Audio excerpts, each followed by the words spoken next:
Hello everyone. Today we are going to talk about introduction to antibiotics. आज हम बात करेंगे एंटीबायोटिक्स के ऊपर. Okay, so let's move forward. तो सबसे पहले आते हैं व्हाट इज़ एंटीबायोटिक्स. ठीक है, ये जो एंटीबायोटिक्स जो टर्म है ये हमारा एक ग्रीक लेटर से आता है. ठीक है, ये ग्रीक वर्ड है. ये दो लेटर से आते हैं, एक है एंटी और एक है बायोटिक्स. ठीक है, एक एंटी होता है एक बायोटिक्स होता है, जिसका मतलब होता है अगेंस्ट लाइफ. ठीक है, तो ये एंटीबायोटिक्स मतलब होता है अगेंस्ट लाइफ, जिसके अगेंस्ट में काम करता हो. ठीक है, तो इसको कैसे डिफाइन करेंगे. This are the chemical substances that are synthesised by certain micro organism that inhibit or kill the other micro organisms. मतलब ये एक तरह का केमिकल सब्सटेंसेस है जो माइक्रो ऑर्गेनिजम्स बनाते हैं.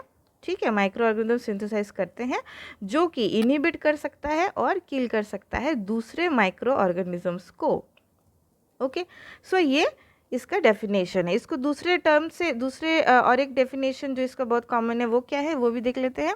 This are the microbial products और द डेरिवेटिव्स जो कि किल कर सकता है या फिर इनिबिट कर सकता है माइक्रो ऑर्गेनिजम्स के ग्रोथ को. ओके, सो एंटीबायोटिक्स का मतलब हो गया कुछ तरह का माइक्रोबियल प्रोडक्ट्स या फिर केमिकल सब्सटेंस जो कि माइक्रो ऑर्गेनिजम्स खुद बनाते हैं, जो कि दूसरे माइक्रो ऑर्गेनिजम्स को किल करने के लिए या फिर उनके ग्रोथ को इनिबिट करने के लिए यूज़ किया जाता है. Okay, clear. Some antibiotics are produced by chemically modifying a substance. जैसे कि अभी कोई माइक्रो ऑर्गेनिजम्स ने केमिकल सब्सटेंस सिंथेसिस किया, ठीक है, उसको हम केमिकली मॉडिफाई करके भी दूसरा एंटीबायोटिक्स बना सकते हैं. तो कुछ कुछ एंटीबायोटिक्स इस तरह से केमिकल मॉडिफिकेशन के बाद भी बनाया जाता है. ओके, सो ये हो गया हमारा एंटीबायोटिक्स. अब आते हैं synthetic and semi synthetic drugs. Synthetic drugs किसे बोलेंगे. ये है anti microbial agent that are completely synthesized in the laboratory. जो लेबोरेटरी में कम्प्लीटली सिंथेसाइज किया जाता हो उसको बोलेंगे सिंथेटिक ड्रग्स. इसमें कोई भी माइक्रो ऑर्गेनिजम्स का यूज़ नहीं होता है. ओके, बिना किसी माइक्रो ऑर्गेनिजम्स की मदद से इस ड्रग को बनाया जाता है completely in the laboratory. Okay, micro organisms are not utilized in this process. Semi synthetic drugs on the other hand किसे बोलेंगे. ये वो एजेंट्स है जो कि पार्टली सिंथेसाइज्ड होते हैं लेबोरेटरी में और पार्टली होते हैं bye micro organisms. Okay, half laboratory में हाफ माइक्रो ऑर्गेनिज्म से बनते हैं, इसलिए इनको सेमी सिंथेटिक ड्रग्स कहा गया है. Now coming to the chemotherapeutic drugs. अभी केमोथेरेपेटिक एजेंट्स या फिर केमोथेरेपेटिक ड्रग्स किसे कहेंगे. This are the chemical agents. Okay, this are the chemical agents that are use to treat disease को ट्रीट करने के लिए जो केमिकल एजेंट्स हम यूज़ करते हैं उसे बोलते हैं केमोथेरेपेटिक ड्रग्स. इनका बेसिकली काम क्या है. इनका काम है कि ये डिस्ट्रॉय करते हैं या फिर इनिबिट करते हैं growth of pathogenic micro organism. Pathogenic micro organisms के ग्रोथ को इनिबिट करते हैं या फिर डिस्ट्रॉय करते हैं. ठीक है, अगर इनिबिट करेंगे तो कैसे करेंगे. At a concentration lower enough to avoid undesirable damage to the host organism. तो इनिबिट इन द सेंस कैसे करेंगे कि उनका जो कॉन्सेंट्रेशन है, मतलब उनका जो माइक्रोबियल ग्रोथ है, उनका कॉन्सेंट्रेशन इस तरह से लोअर करेंगे ताकि होस्ट ऑर्गेनिज्म को किसी भी तरह का अनडिज़ायरेबल डैमेजेस ना हो. ओके, सो इस तरह से केमोथेरेपेटिक ड्रग्स जो है वो काम करता है. अब आते हैं क्वालिफिकेशन ऑफ एंटीबायोटिक. एंटीबायोटिक्स का क्वालिफिकेशन मतलब एंटीबायोटिक्स के क्या क्या कैरेक्टरिस्टिक्स होने चाहिए जो कि उनको क्वालिफाई करता है as a chemotherapeutic agents. Okay, तो इसमें 4 क्वालिफिकेशन है. सबसे पहला जो क्वालिफिकेशन है वो है they should have the ability to destroy or inhibit the growth of many different species of pathogenic micro organisms. मतलब क्या हुआ कि उनके पास ये एबिलिटी होनी चाहिए कि वो डिस्ट्रॉय कर सके या फिर किल कर सके और क्या कर सके, इनिबिट कर सके growth of the pathogenic micro organisms. ये एबिलिटी तो होना ही होना है एंटीबायोटिक्स में, सबसे पहला क्राइटेरिया. ओके, दूसरा क्राइटेरिया क्या है हमारा. It should prevent the development of resistant forms.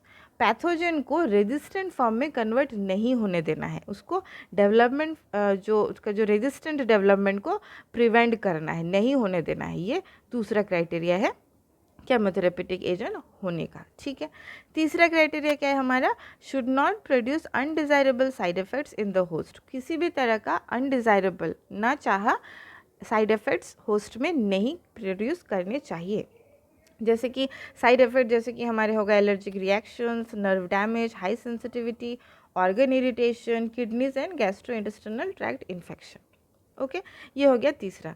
चौथे नंबर पे है हमारा, और सबसे इम्पॉर्टेंट जो है, ये सबसे इम्पॉर्टेंट वाला है हमारा कैरेक्टरिस्टिक्स, ये है should not eliminate the normal microbial flora of the host. Host का, हर एक होस्ट का अपना पर्सनल एक ओन सेल्फ जो माइक्रोबियल फ्लोरा रहता है, नॉर्मल माइक्रोबियल फ्लोरा, ठीक है, उसको डैमेज किसी भी तरह से नहीं करने चाहिए। कौन नहीं करने चाहिए? एंटीबायोटिक, ठीक है। एंटीबायोटिक नॉर्मल माइक्रोबियल फ्लोरा को एलिमिनेट नहीं करना चाहिए। ये बहुत ही इंपॉर्टेंट कैरेक्टरिस्टिक है। तो इन 4 कैरेक्टरिस्टिक्स के ऊपर बेस किया जाता है कि एंटीबायोटिक्स को केमोथेरेपेटिक एजेंट्स बोला जाए या फिर नहीं बोला जाए, ठीक है। इसके बेसिस पे एंटीबायोटिक्स को कैटेगराइज किया जाता है।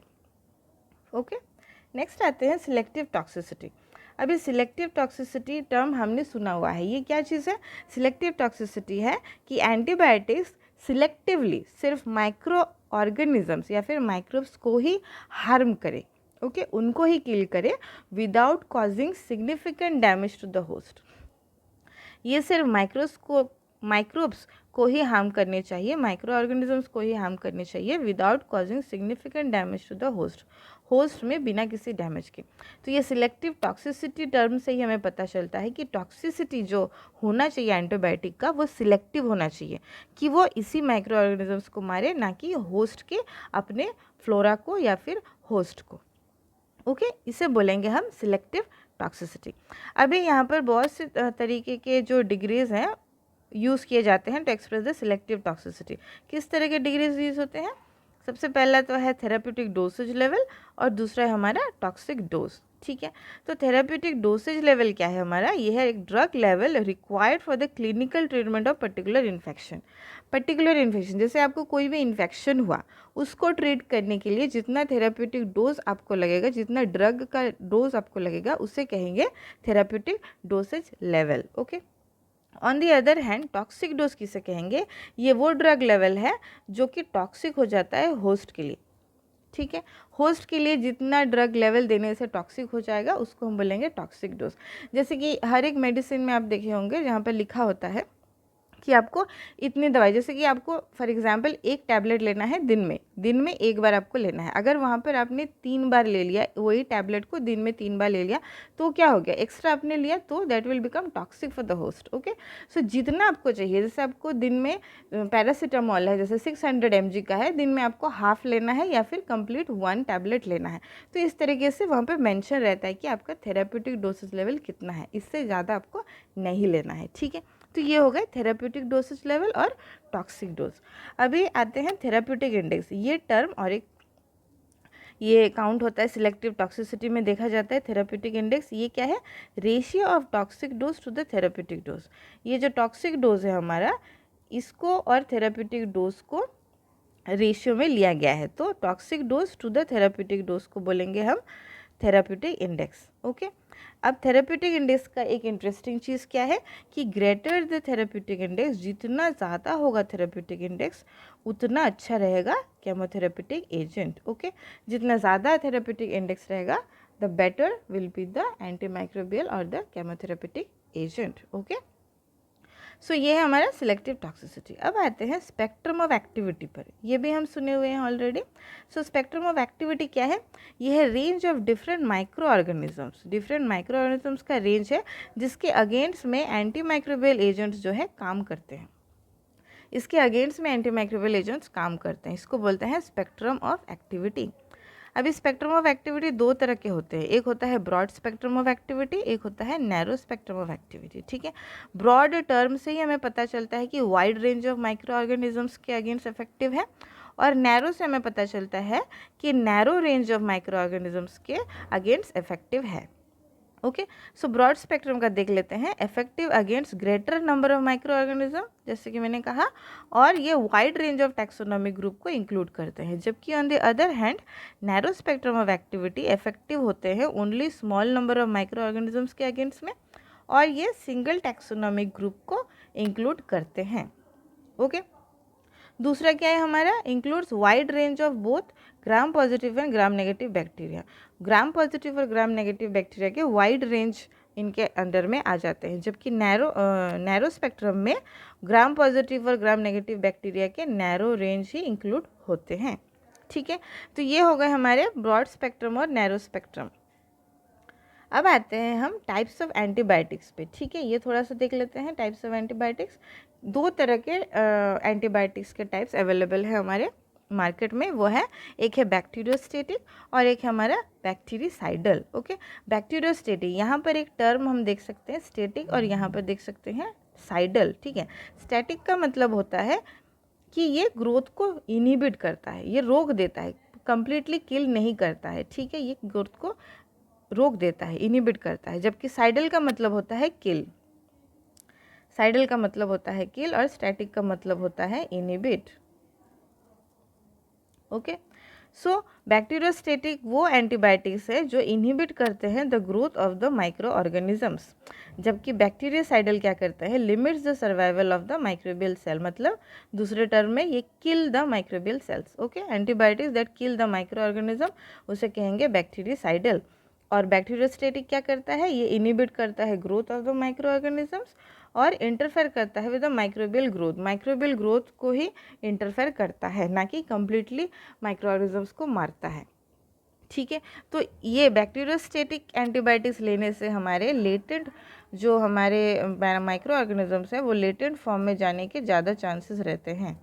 ठीक है, ये लेटेंट हो जाते हैं, ये बहुत ही प्रॉब्लमेटिक हो सकता है माइकोबैक्टीरियम ट्यूबरक्लोसिस को ट्रीट करने में, क्योंकि वो लेटेंट फॉर्म में चले जाते हैं। हमारे पास जो मार्केट में अवेलेबल रहते हैं वो ज़्यादातर एंटीबायोटिक्स जो है वो हमारे बैक्टीरियोसाइडल होते हैं।